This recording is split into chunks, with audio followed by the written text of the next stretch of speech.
Dans la vie, il n'y a pas grand-chose d'aussi stressant que d'aller voir la suite d'un de nos films préférés. On a toujours peur d'être déçu. D'un coup que le nouveau réalisateur gâche complètement tout. Comme par exemple Blade Runner 2049 qui vient de sortir, et chez Topsicle Cinéma, on capote. C'est mieux d'avoir fait une bonne job, Denis. Voici néanmoins rien que pour vous, les Topsicleurs, 11 suites qui sont meilleures que les originaux. Et on a caché un petit robot quelque part dans la capsule. Dites-nous quand vous l'aurez trouvé. C'est peut-être un répliquant? Oh. On débute ça avec des super-héros. J'espère que vous aimez ça, hein? Il y en a du super-héros dans le Topsicle de cette semaine.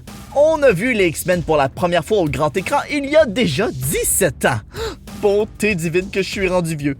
Bref, le premier film était assez bon. Il s'est mérité un score de 80% sur Rotten Tomatoes et a même réussi à remettre sur la map les films de super-héros.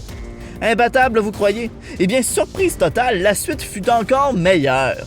Avec des personnages encore mieux développés, un conflit plus important, la fameuse scène de Nightcrawler dans la Maison Blanche et surtout, un message clair de tolérance et de célébration des différences.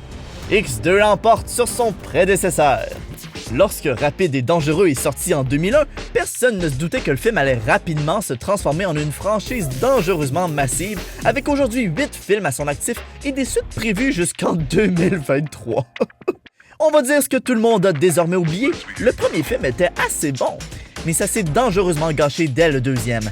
Heureusement pour nous, tout s'est dangereusement amélioré à la venue du 5e opus avec l'arrivée de Dwayne The Rock Johnson. Mais là, c'est du 7e dont on veut parler. Dangereux 7 est le chapitre qui a récolté les meilleures critiques et le plus d'argent des 8 films avec de dangereuses recettes de 1,5 milliard de dollars. On s'entend pour dire qu'il est rapidement devenu le film le plus dangereusement apprécié de la saga. Je vous l'avais dit qu'on allait parler de super-héros, en voici un autre. Est-ce un avion? Est-ce un oiseau? Est-ce Superman? Non, c'est Spider-Man! Pas la version de Andrew Garfield ou de Tom Holland. Allô Tom? Celle de Tobey Maguire, la meilleure trilogie de l'homme araignée à date. Quoi? Je sais bien, c'est pas très juste pour Andrew et Tom, ils ont pas eu droit à une trilogie, eux. Ben, Tobey non plus, parce que je refuse de compter le 3e. Bon.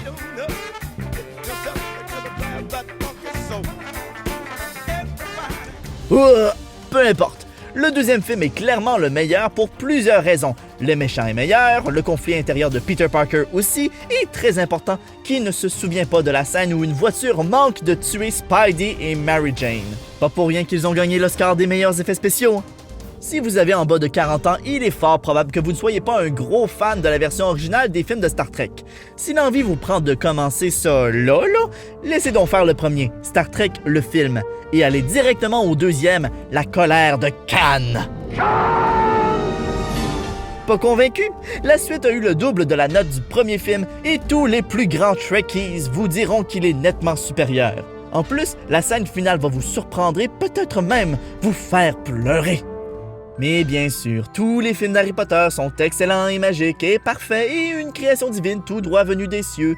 On les aime tous de façon égale comme une mère aime tous ses enfants. On ne changerait pas un poil de licorne ou une plume de phénix d'aucune scène, d'aucun film, et il n'y en a pas un qui est mieux que les autres. Sauf Le prisonnier d'Azkaban. Oups, je l'ai dit.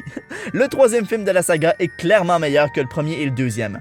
Même si, fait cocasse, c'est celui qui a fait le moins d'argent au box-office. Les gens étaient juste pas prêts à un aussi bon film. Quand il a été annoncé que les films de la planète des singes allaient être rebootés en 2011 avec James Franco, plusieurs furent intrigués. Le premier film a bien fonctionné au box-office et a surtout été salué pour ses prouesses visuelles. Mais c'est le deuxième qui remporte la compétition. L'Aube de la planète des singes a reçu d'excellentes critiques et a su surpasser les effets spéciaux déjà incroyables du premier. Et ça, c'est tout ce qu'on pourrait désirer dans une suite. Si les films Hunger Games 1 et 2 avaient joué aux Hunger Games, à la fin des jeux, le 2 n'aurait jamais pris les petites baies empoisonnées. Oh non! Il regarderait le 1 dans les yeux et il lui dirait « Le sort n'a pas été favorable pour toi finalement » avant de le tuer sans pitié et de gagner. Pourquoi? Parce que le 2 est le meilleur film de toute la franchise. Aucun doute là-dessus. Avec une fin épique, des nouveaux personnages et la meilleure partie de Hunger Games, c'est assez clair. C'est sûrement le préféré de Pain Pita aussi. Bravo, Pita au poulet!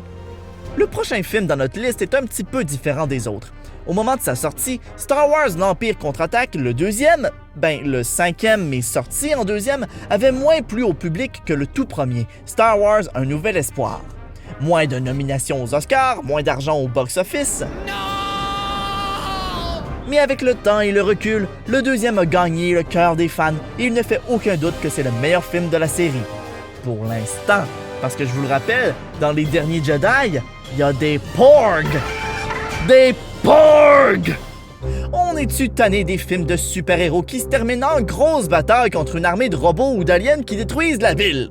On veut plus de conflits personnels, plus de duels remplis d'enjeux émotionnels, plus de meilleurs amis qu'on pensait morts qui sont en fait devenus des assassins cyborgs brainwashés. Bon, vous l'aurez compris, le deuxième Capitaine America, le soldat de l'hiver, est un excellent film, super-héros ou pas. C'est un thriller politique bien construit, avec des cascades ultra bien chorégraphiées qui ont fait réaliser à tous les fans de Marvel que Capitaine America était aussi cool que Iron Man. Je croyais que tu étais plus qu'un bouclier. Vous avez aimé regarder ce chef-d'œuvre, et si je vous disais que la suite était encore plus chef-d'œuvre que le chef-d'œuvre? C'est exactement ce que Coppola a réussi à faire avec Le Parrain 2. Les deux films ont des notes parfaites de la part des critiques et ils occupent la deuxième et troisième position dans le top 250 de IMDb. En plus, les deux ont gagné l'Oscar du meilleur film à leur année respective. C'est assez difficile de savoir lequel est le meilleur, mais un simple visionnement saura vous convaincre. Le deuxième ajoute un niveau de complexité en racontant l'histoire autant en flashback que dans le présent. On suit donc deux personnages et deux vies en même temps et ça rend le tout encore plus fascinant. De plus, la performance de Robert De Niro reste à ce jour l'une de ses meilleures. Batman! On n'a pas trop besoin de vous expliquer ce que le deuxième Batman de Christopher Nolan, le Chevalier Noir, fait en tête de notre top 50. Suffit de regarder Heath Ledger en Joker pour 30 secondes et vous allez comprendre. Why so serious? He comes at me with the knife. Why so serious? Sticks the blade in my mouth. Let's put a smile on that face. Et voilà, rien à ajouter. Boom! Mic drop. Vous pensiez qu'on allait mentionner Histoire de jouer 2? Êtes-vous cinglés? La trilogie au complet est un chef-d'œuvre sacré et intouchable. Mais n'hésitez pas à nous mentionner dans les commentaires les suites que vous trouvez meilleures que les originaux. Avez-vous trouvé le petit robot? Dites-nous ça aussi dans les commentaires. Sur ce, je vais aller m'assurer que mes petites sœurs ne puissent pas voir cette vidéo.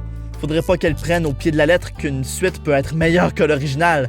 Non mais hey, j'étais né en premier, là. C'est moi le meilleur, bon.